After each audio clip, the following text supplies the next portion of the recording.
Welcome and thank you for tuning in. You're listening to the Beyond 50 radio program. I'm Daniel Davis. With the collective experience of all of us being in what is known as the fifth dimensional reality, it's showing up as extreme polarities and dualities splitting apart.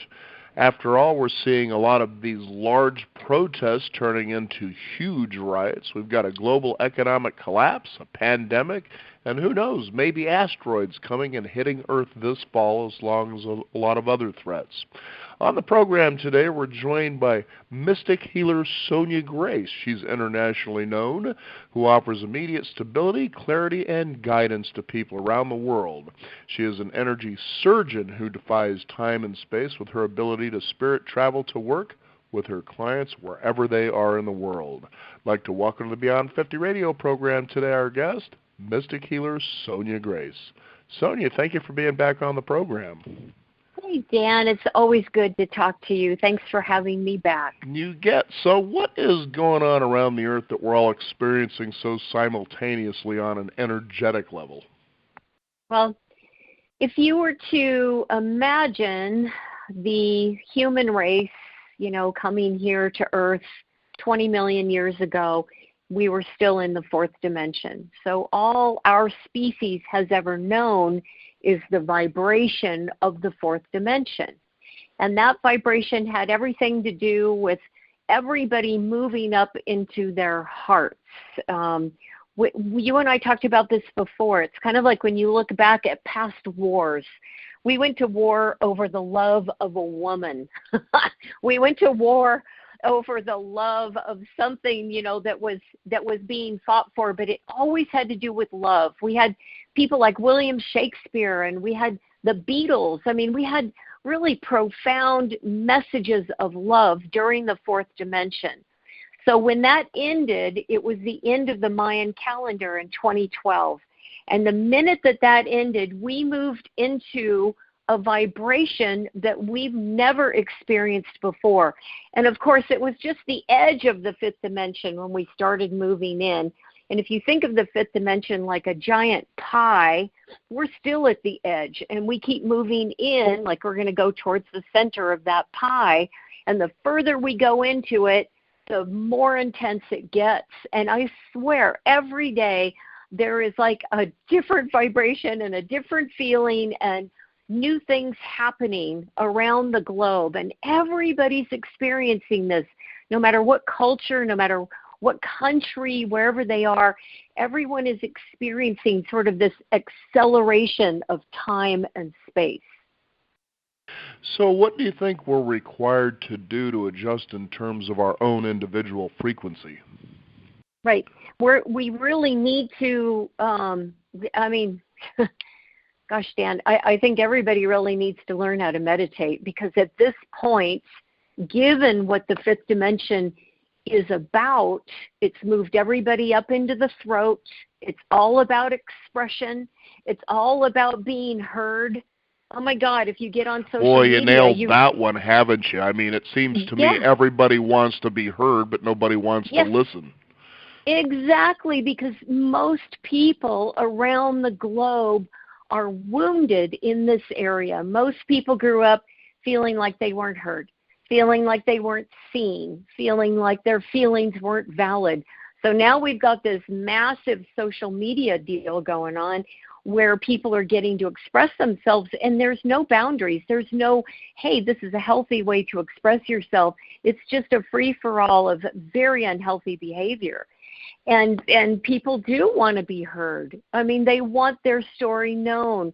And it's not that that's a bad thing at all. It's just you can see, you can feel the deficit of this, this species that we are, that feels so unseen and unheard. And thus we're in the fifth dimension, we're in the throat chakra. And a lot of times, because there's such an acceleration of energy in this chakra, people go, boom, right up to the sixth. They just shoot right past the fifth, and they go up into the sixth. What does that mean? That means that people are really losing the heart that we found in the fourth dimension, and they're just shooting straight up to the mind and going, nope, I'm going to think my way out of this. We're moving into artificial intelligence. We're very much technology oriented, and it's so much about the mental process. So we have to go back into the fifth because it's uncomfortable and feel our feelings and recognize that we're wounded and do the inner work and stop pushing up into the brain, because the brain isn't going to save us either, and try to keep tapping back into the heart so we bring that love and that really good vibe that we spent centuries trying to learn, that we bring that with us. So how do you feel the fifth dimension is affecting our psychological as well as our emotional state? Well, it's what we were just talking about. Right. I mean, it's really affecting us psychologically because we've never had this feeling before, this vibration. And so people are feeling some instability, maybe mentally or, on an emotional level. There's a little instability there, and people are feeling scared. We're in a world right now where there's so many changes happening, and a lot of the old behavior is to instill fear. If we would make the changes that we're doing right now from a place of full disclosure, full knowledge, and full comfort of, hey, we're all in this together, let's do this together, we would have a different experience. But, the human race has not evolved yet to that Star Trek mentality. We're just not there yet. So how do you see the future of the world in respect to this energetic shift then? I see a couple of things happening, because now that we're in the fifth dimension, and I want to explain this in as simple a way as I can for your listeners, all the different timelines, meaning past lives and future lives, all the different timelines are coming together. And I talk to people all day long on the phone, because I work with people all over the world doing healing work, doing, counseling, processing, everything. And I'm hearing from people that have had no psychic ability at all, telling me that they're seeing things, they're experiencing odd things coming into their vision. And this is those timelines all coming together. It's like they're crashing together. And we're all going, whoa, what is that? Or why am I feeling that? What is that I'm actually seeing out of the corner of my eye? So it's a much higher frequency. And in that process of all these timelines coming together, we are being confronted with what we are here to do on Earth, and that is to work through our karma. Because in the future for all of us, things are going to be very different here on Earth. Many of us, Dan, are not coming back to Earth. And for those of you listeners who are cheering, yay, I don't want to go back to Earth. That's your get out of jail free card right there, where a lot of us aren't coming back because so many of us came through during Atlantis and Lemuria, and we signed up. We said, okay, yes, we will herald the next phase of humanity. And we have. Since 10,000 BC, we've all been coming back over and over and over, reincarnating, trying not to have amnesia, trying to remember who we are and what we're here to do. And we're at the end of this phase of humanity.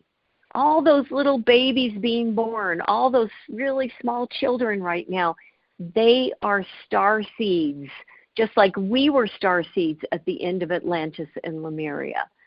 So these are the people that will carry on in the next phase of humanity.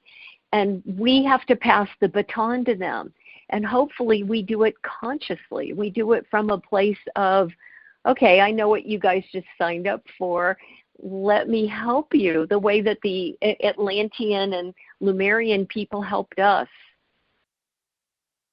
I think about, too, with this upcoming election, and it seems that there's just a lot of anxiety, just a lot of doom and gloom perspective that a lot of people seem to have. Like, the whole attitude is, with this coming up, that we should hunker down in a hole with our assault weapons and plenty of cache full of food to keep us, from all this violence that's about to happen. I'm wondering, Why do people actually have this sort of end of the world kind of thinking?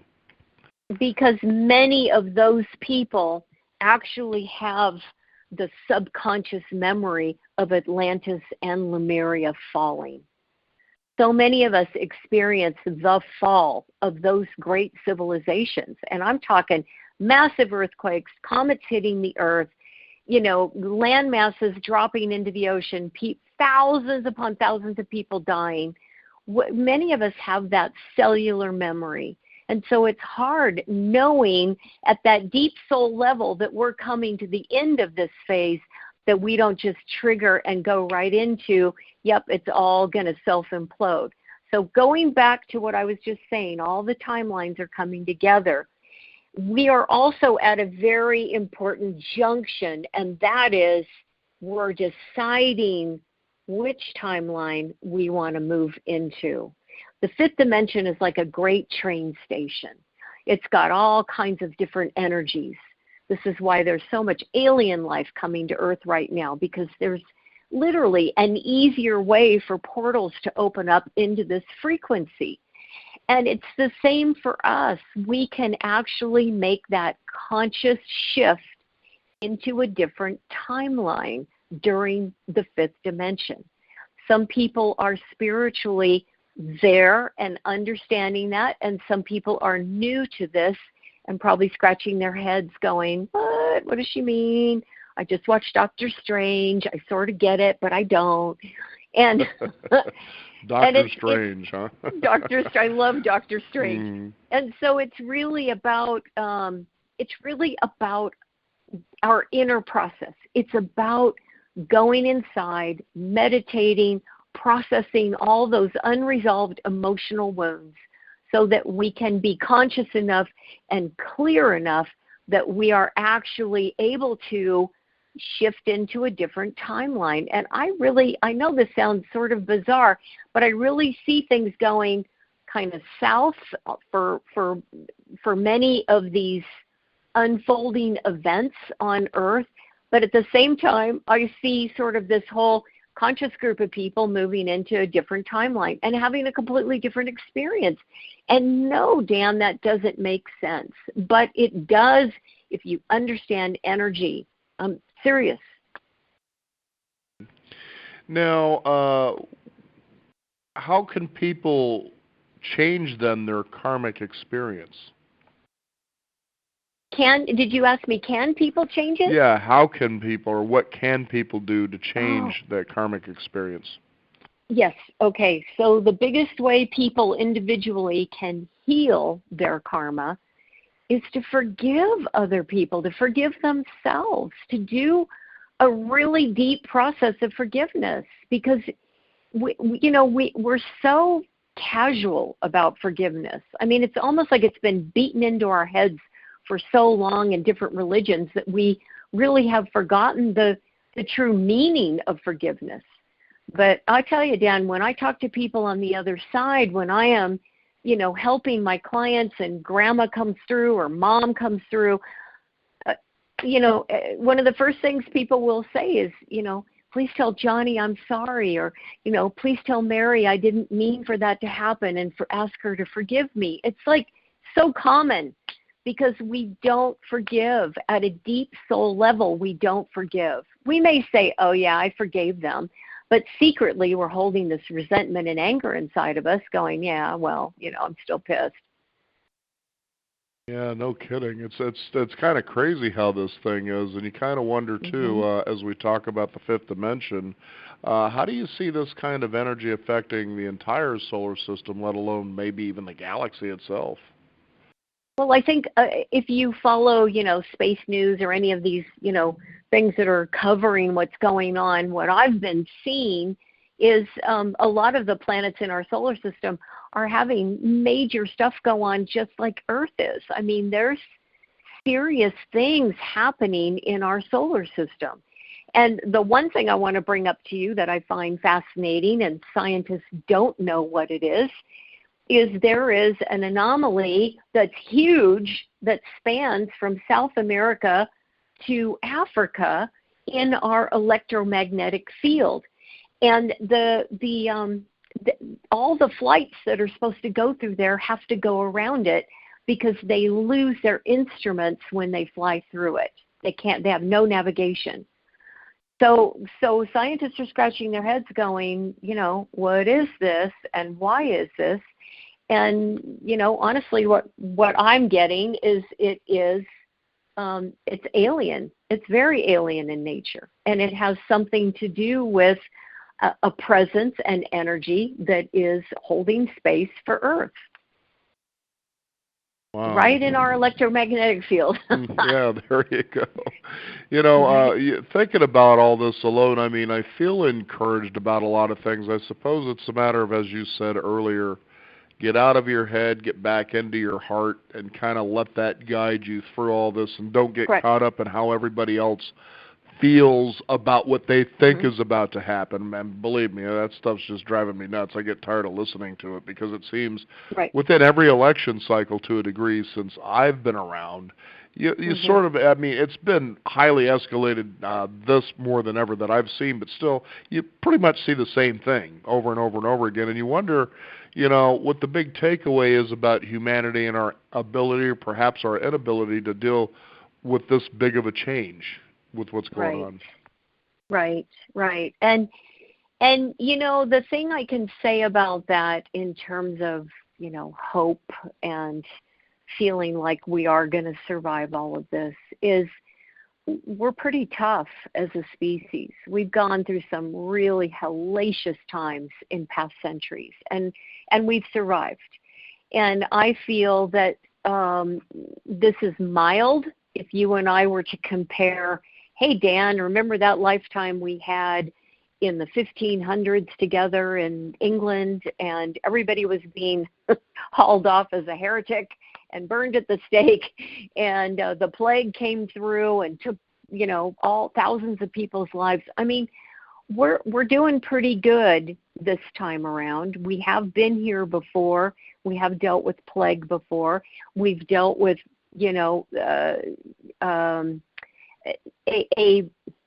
we've dealt with a situation many, many lifetimes of power and government and who's in charge and what's going to happen and why. We've been here before. And we've been here before on world global change. It's happened many times. But the part of this is that as a species, we're really young. We're only about 4 years old. And so a lot of times we revert to being children. And the only thing that we can handle is somebody saying, do you want a cherry or a grape popsicle? And the child goes, well, I want cherry. And, I'm so glad that you narrowed it down for me because I can only handle 2 choices. Right. And this is where I see people around the world really needing to step into that, adult space and not going into the child part of us, because we really need to be adults to deal with what's going on. This is no small matter. We are facing big earth events, volcanoes erupting, and we could face a winter that covers the entire earth. Do we know how to survive? Do we know how to grow food? If we only have grow lights, things like that, I think is really good for people to be aware of, because we're so spoiled right now. We have so many luxuries, and those of us who didn't grow up, which I did. I grew up, camping every weekend and learning how to fish and hunt and everything else. It's like those people who don't have those skills, they're going to be hard pressed, if something comes down the line. And the one thing that worries me, but it's not something everybody should go into fear about, because all fear does is put you into the part of the brain that's called the amygdala. And the amygdala is the fight or flight center. And it's like we start to shut down when we're in the amygdala. We stop thinking clearly. So don't go into fear when I say this, but the one thing that we have in the United States that is the most vulnerable is our grid system. And that needs to be protected. And I encourage everyone to write your representatives and insist that there is some kind of bill that gets passed that allows the protection that we need for our grid. Because, Dan, if we lose our grid, we're without electricity and phones for probably 2 years. Wow. That's a long time for people to survive. I know that we've been looking at solar energy, and you can buy portable solar generators, which we actually have one that we got a while ago that's real quiet. It's pretty amazing using something like that and how much it can actually power and what's available. So you start learning about alternatives, as you were just talking about. You were growing up as someone like I did, a lot of camping and stuff like that. And it's funny that people look at this and they're like, oh my God, how am I going to deal with this? And then you start paying attention to people who are considered to be survivalists or preppers, and, and you say, well, why don't I learn this stuff, about what's out there? And, take, as they say, don't let a good crisis go to waste. So if you're still doing the same thing in a crisis as you would be doing when one doesn't exist, then you're actually wasting your time. Take anything. If a crisis should do anything, it should motivate you to learn new things. And we're also talking about extreme polarity and duality. Do you feel that these are things that are splitting apart? And what does any of that really mean? Yeah, I do. And, Dan, I've been teaching this for a long time. What I see and what I get that's happening in this fifth dimension is the measuring system that we use that's outside of ourselves, that's called duality, is, everything that's hot or cold or light or dark or good or bad. We always go outside of ourselves to measure things. We watch the TV and go, oh, that's really good. And then we get a phone call from a family member, oh, that's really bad. It's outside of ourselves. And we have done this for centuries. We've gone outside of ourselves to measure what is good, bad, right, or wrong. When in fact, inside our soul body, we already have that measuring system. It exists inside of us. But we are not disciplined enough to use that inner system. And yet now the fifth dimension is going to insist that we go within and we use that system. Because outside of us, it's literally splitting apart. It is becoming this, oh my God, that is so bad, and oh my God, that is so good. And people are experiencing the extremes of this duality system that is, in my humble opinion, it's splitting apart. And in the next 100 years, it will be completely gone. We will not have this outer measuring system anymore. And I'm not saying, I know it's a hard concept for everybody to wrap around, but if you know yourself, if you know how you feel at a very deep level, and that you can go within you and measure, boy, is this good or is this bad for me? Then you have an understanding that you are not dependent on anything outside of you to give you that. And the best example I can give is how much we are not able to trust the news or what we're hearing or what we're reading on the internet, because there's so many different perspectives, angles, truths, non-truths, etc., coming at us. And that should be the first signal that everybody has, that we have to start going inside to trust what we get at that level.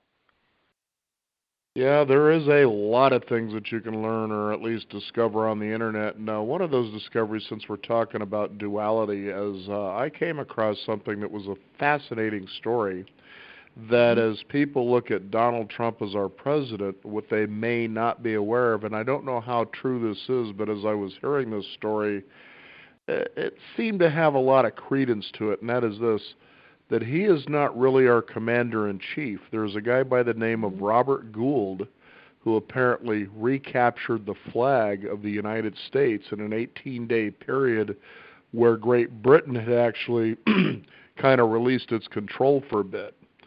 And he took it, and he took it to the United Nations, and he apparently had it trademarked a new American flag. And they had accepted that, and they said, what flag or what sovereign nation does this flag belong to? And he says, the whole United States of America. So he actually recaptured it. Now the United States is a sovereign nation, and he's trying to work with two things, a couple of things actually. The big one is, of course, the monetary system, and he had found a way that he could actually tie, for instance, an electronic currency, sort of like a Bitcoin sort of a thing, to natural resources without having to mine the natural resources, that we're really sitting on mountains of gold. So we're not in debt as much as our leaders would let us believe today. And he also restructured the periodic table. And the biggest thing that came out of this is he began to restructure language itself. And that means that he went through and he restructured the Constitution of the United States, and he created what's called a Syntactic Language. And he's a fascinating guy to look up. I mean, this guy's a brainiac out there when you listen to him. But what Syntactic Language simply is, when you get back to, well, how do we live in a non-duality kind of a world when this is how we grew up to communicate? The Syntactic Language he created deals in consistent now time, like right now. And so this would abolish all the ways that we handle our laws and our legal system, because that's where a lot of the garbage is in the first place, is in the language and how it is. And it's fascinating to note through this that, for instance, people think China owns so much of the United States. He says, no other country owns the soil now. This is my soil, and I want to turn this flag over, and we're going to get off the Rothschilds, the Federal Reserve. I mean, all of these things have been happening since right around 1999, give or take. And it's a fascinating story when I heard this, and you know, how he came to do all this. And we looked him up, and sure enough, he's been in touch with Donald Trump and all that. So I don't know how it's all going to unfold, but when you think about the language, you know, the now language, it is a hard way to wrap yourself, because we're either talking about what's about to happen or what has happened, but not what's happening now. Yeah, that's a pretty powerful concept when you think about it. So you kind of wonder how we can exist in a non-dualistic reality. Well, exactly. But you can, I mean, we can use what's going on in our country right now as a really good example. And that is, if you watch the Republican, what is it? You know, there was the We'll just Democratic call it a one, rally, yeah. There you go. A rally. Okay, so you watch that. There's no gold fringe on any of the flags. The actual seal, the presidential seal, which is supposed to be blue by law, is now a lavender color with gold around it. That's changed. I mean, there's so many clues that in that reality is saying to me, yeah, we are moving into Nasara. We are moving back into what was the Republic. He made reference to Abraham Lincoln at least 3 times, if not more. And Abe Lincoln, for you listeners who don't know this, was shot in that theater because he was trying to get us out of debt and get us out of being beholden to another country to, you know, save us financially and return us to the original idea, which was the Republic. Then you've got the whole other reality going on of Biden and the Democrats. There's gold fringe on the flags. There's all of these other symbols. And it's fascinating to watch because both realities are grounded in their truths. And both realities are existing exactly at the same time. And for me, I wanted to touch on something real quick on you, Sonia. You just noticed something that I didn't bring up about the flag, okay? Now, this is important to note because in the story that I just shared, the flag was actually trademarked to remove the gold fringe from the flag. And the reason is that was actually Great Britain's way of saying this is our flag and this is our nation by maritime laws. And the Postmaster General, I mean, this guy's the Postmaster General, he's the Commander-in-Chief, and by removing that gold fringe, he is saying now, with this new flag, I claim the United States, and you guys can go ahead and hit the hills. We're done. So when you notice that, and then you notice the Democrat still has the gold fringe, that means they're still hoping to go by the original British maritime laws that were owned. You know, so it was interesting you noticed that. Oh, yeah. Oh, I watch everything. I notice it. Yes, you do. But what You're a spirit traveler. Yeah. What I want to say to your listeners is I stand in the middle. I am really choosing as a spiritual teacher to be in the middle and observe both sides, because this is what I teach about duality and duality splitting apart. If we go into a deep space within our soul body That's where we hold, at the center of the soul body, we hold inner peace. If we sit in that place of inner peace, we become the observers of all the illusions that are being created right now, and all of it is an illusion. And when we can truly get to that place in our meditation of sitting in inner peace, and we practice that every day, where we're expanding it into our bodies, into our auric fields, then we start to see the illusion, and we start to become the observers, which is, honestly, Dan, this is the direction humanity is moving towards, and we're not doing it very gracefully. We're not very good at meditation yet. Yeah, unless they're implementing it themselves, which most people almost never would do anyway. Exactly. But, you embrace it and go with it and say, how do I grow in this new circumstance? It's never easy, but you should come to want to see it coming. In fact, you want to thirst for it at times, yes. because these are opportunities to grow. Right.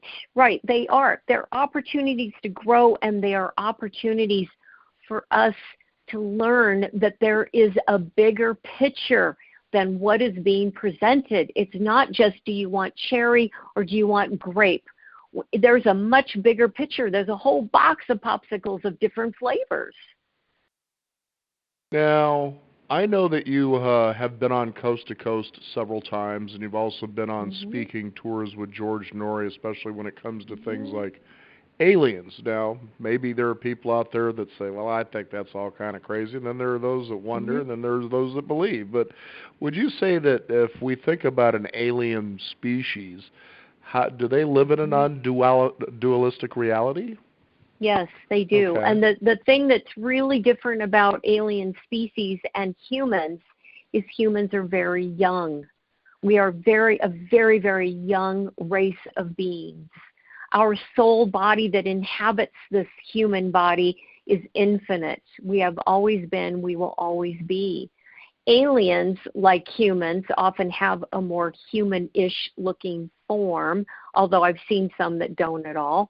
And they are millions of years old. They're very interested in us. They're interested in our tissue samples and, stuff that we can give them, particularly those of them who have lost their planets, and they're basically wanting to build a more hybrid race.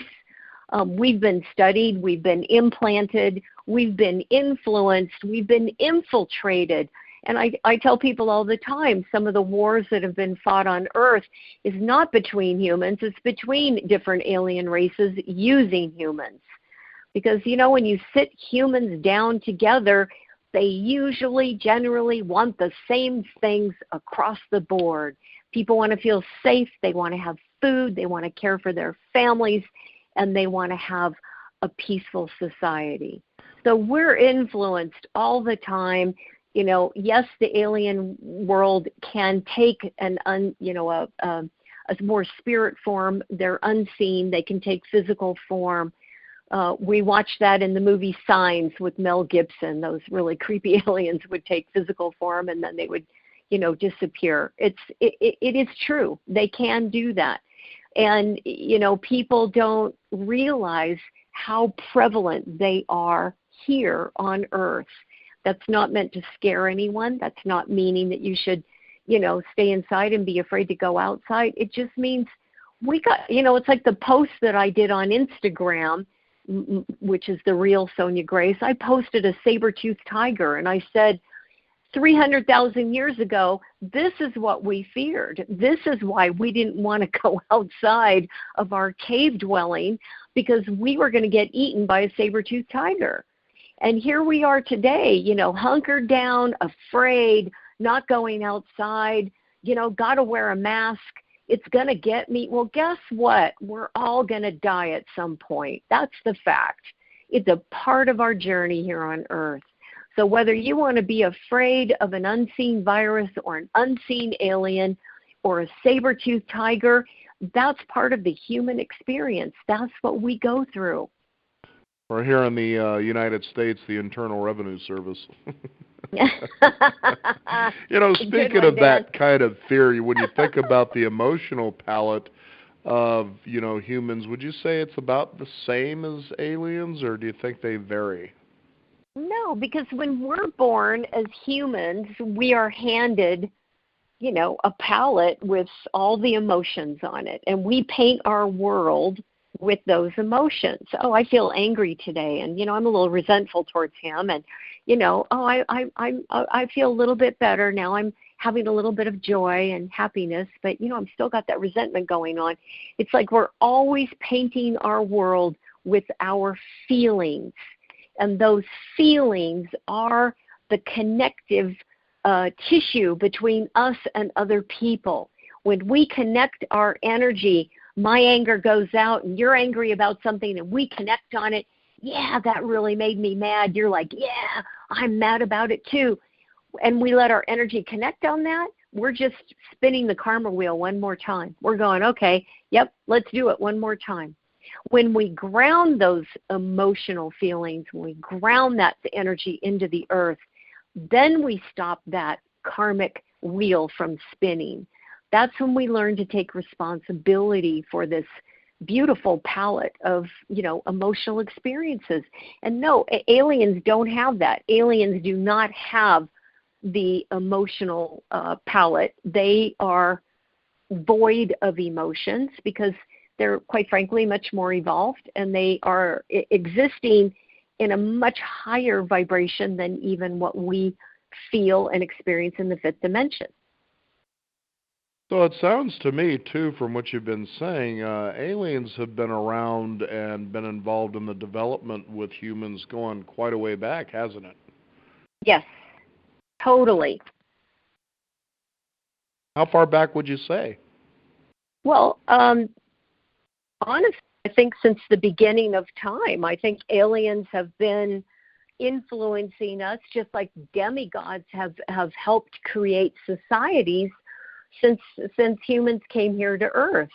And we've got stories from Sumerian times of the Anunnaki who came and enslaved humans, and they were an alien race that literally enslaved people. And I've seen all over the galaxy when I'm taken on my spirit travels by my guides that there are many alien races that are enslaving each other. It is a common phenomena around the galaxy, and we can view ourselves as being somewhat enslaved. What is free? What is being free? What is freedom? But I am convinced, after 40 years of meditation and working the way that I work, that freedom is what we create inside of ourselves. Freedom is a state of mind. You think about all the lessons that we've learned from our history and so forth, and I would kind of wonder what you think the greatest lesson that needs to be learned from history is, and how we would apply that lesson to what we're going through at this time.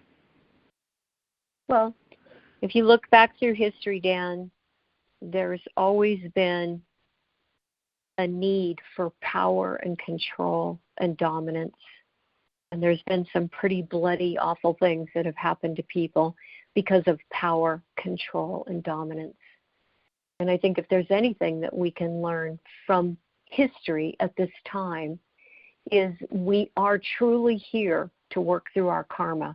Every moment of every day is about us dealing with our karma or unresolved emotional wounds. And if we can get to that and understand it and work on it, then we can learn that we need to forgive each other and we need to forgive ourselves. And when we get to forgiveness, then we learn we can have compassion for ourselves and for others. But, as long as the cycle, because everything is cyclical, we've got cycles of spring, summer, fall, winter. We have cycles around the earth. We have cycles in our lives. When we can understand this cycle that we've been in as a species is actually quite violent.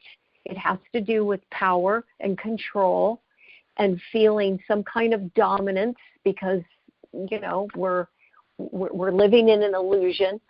We buy the illusion. We totally buy into it. then I think we'll start to heal.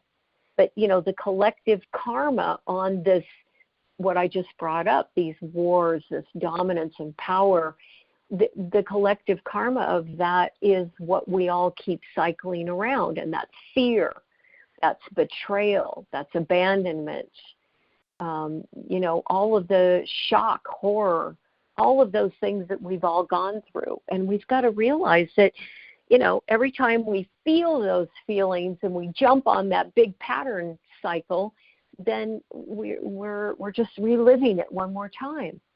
And that's why, when I post things on social media and I literally write, wake up, it's like I feel like I'm shaking people and they're sleeping. I'm going, wake up, because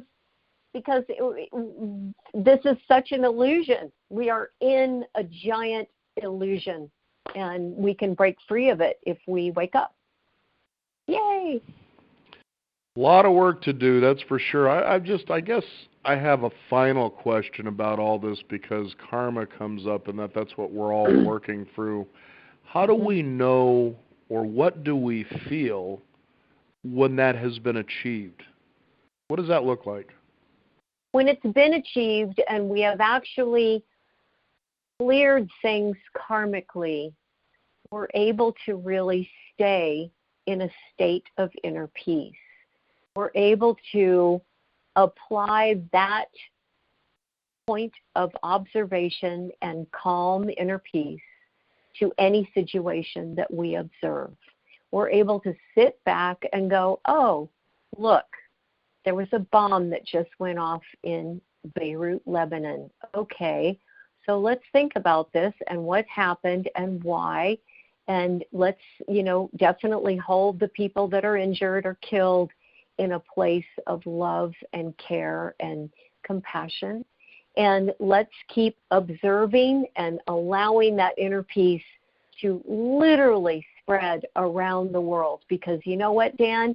Our souls are infinite. Our souls connect back up with God, with Creator, and can connect with God and Creator, even here on Earth. And if we get past the boundary of this physical body and thinking that we are so isolated, contained, etc., and allow that energy from our soul body, that inner peace, to surround the planet, then we have a chance of really obtaining what we all want. And believe me, we all want the same thing. No matter what walk of life you come from, we all have the same basic needs. That's for sure. We want to all be accepted. We want some approval. We want some love and respect, just all of it there. And if we could just learn how to do that. It's sort of when you look at these protests that have escalated and sometimes they calm down, and there's certainly a lot of damage because they decide they're going to evolve into riots, and you think, if you protesters really want change, quit destroying the cities and actually do, like, for instance, in Chicago, they ended up surrounding the mayor's house. I said, that's a great way to start. And then you take and you follow that person right into City Hall, and you make them sit down, and you say, we're going to move forward on this and make this happen. That's how you do it. You don't go around destroying everybody else's businesses and scaring everybody's livelihoods. That's how you take action and make it work. And I think one of the most fun guests I remember that I had years ago, who was, you might call it an advocate, if you will, I can't remember the right name I'm trying to think of, is when you think, she was from the show Little House on the Prairie. She played Nellie Olson. And she's really big about, getting out there and doing it. She says, this is how you affect change. You get directly involved in the laws, and you make it to where, the legislatures and the lawmakers all right, we'll just do it, just get out of our face kind of a thing. But that's the problem with a lot of this and why change doesn't happen. You're too busy out there screaming and making a bunch of noise, which that's a necessary thing in the beginning to get attention. But to make it happen, you've got to get in there and you've got to hold accountable these people that you elect in office to do these things with. That's right. And, That's right. and taking, personal responsibility for a lot of that as well. And, again, as you've been saying, and we certainly agree with in this fifth dimension, a lot of lessons are being learned. A lot of lessons are coming to surface. I had this Mm-hmm. wonderful guest earlier this year who was, I think, a healer herself, but she says, all of our stuff is going to come up to the surface, and we're Yeah. all going to see it. I mean, think about it. That's why this year is 2020. And when Right. she said that, it just Right. blew me out of the water. Like, wow, I didn't think about it that way before, and here it is. Right. Here it Yeah. is. Right. And that fifth dimensional energy moving us from the heart into the throat. That's our clear audio. That's our telepathy, our ability to communicate with each other and not pick up the phone. All of those things are expanding for everyone, and our ability to voice what we feel, voice our story, feel heard, not feel heard. All of that is absolutely on the table. And I encourage your listeners, in the old days, what we did, if we didn't feel like someone was hearing us, is we went out into nature and we sat down with the trees and the plants and the meadow, and we shared our story with the earth. We told her how we felt. And we had a total connected, loving relationship with the spirit, the goddess of this planet. And I encourage everybody to get back to that, because she's here. She's going through all this stuff with us. Isn't that the truth? And if you feel like doing a little traveling, maybe take a trip out to Monuments Valley, Utah. You'll certainly hear the earth talking out there, no doubt about that. Yeah. Yeah, always a pleasure. Very insightful to have you on the program. Is there a website listeners can go and find out more about your work? Because you got a lot of great stuff there that I think they should know about. Sure. My website is Sonia, SONJA, Grace, GRACE.com. You can find me I'm on at least 6 different shows on Gaia TV. I'm all over social media. So, yeah, find me and send me a message. Or she'll just connect with you energetically and with telepathy, and we'll all be set. That's right. That's wow. right. Any final thoughts you'd like to leave for our listeners today? Well, I think the most important thing that I can say to everyone is it is our hope. It is our light that we hold inside ourselves, and everybody has this light in their soul body that we need to connect to. We need to let that light shine out so bright that anything that is existing that is of darkness, because we are headed for some darker times, just remember what I'm saying. Your light will break through and bust up whatever that lower vibrational energy is that's making its last gasps in the fifth dimension. So please, everyone, let your light shine super bright. Keep it going. Keep your energy strong. Keep yourself grounded. Meditate. Laugh a lot. Be joyful, because we got to keep the light super, super bright around planet Earth. Agreed, and most importantly, don't take yourself and life so darn seriously. Like you said, get out there and play. In fact, there was a movie that I really enjoy. I think it's called The Legend of Bagger Vance. It's about golf. And the opening scene you hear as it's narrated by Jack Lemmon is God says he is happiest when he sees his children at play. How much better does it get than that? I mean, really. That's right. That's Sonia, right. thank you for taking the time to play with me today here on this program. Thank you. I love you, Dan. Thanks. It's always great to be on the show. You bet. Thank you again, Sonia. We want to thank you, the listeners out there, for joining us. You can discover more at beyond50radio.com. That is the number 50. We encourage you to sign up for our weekly e-newsletter and stay up to date with what's going on in the world of Beyond 50, as well as our upcoming shows. I'm Daniel Davis. Thank you for joining us. This is the Beyond 50 radio program, and remember, wherever you are is where you should be, and have a great day.